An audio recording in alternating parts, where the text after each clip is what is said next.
aliukubali msamaha wake na kurudi katika maumivu yale yale aliyokuwa akiyakimbia.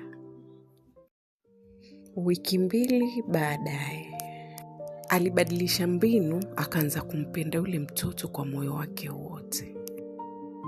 Alijua wazi kuwa akimpenda yule mtoto kwa dhati ndio atampata mama yake kwa urahisi bila wasiwasi wowote ule. "Anko, leo tunapika nini?" Yule mtoto angemuuliza kwa upole. Anko angecheka na kumkumbatia.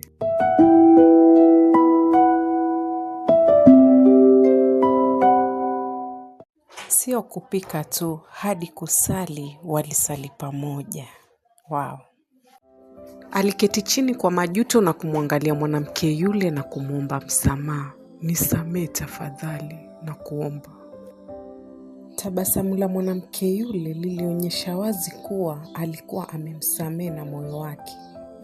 Mwanamke yule aliamua kuyasahau yale yote na kuanza upya. Maisha yalibadilika, wakawa wanaishi kama familia moja yenye upendo. Polepole alianza kumpenda mwanamume yule. Moyo wake ulijawa na furaha. Asingetaka siku ipite bila kumuona, harufu yake, uwepo wake.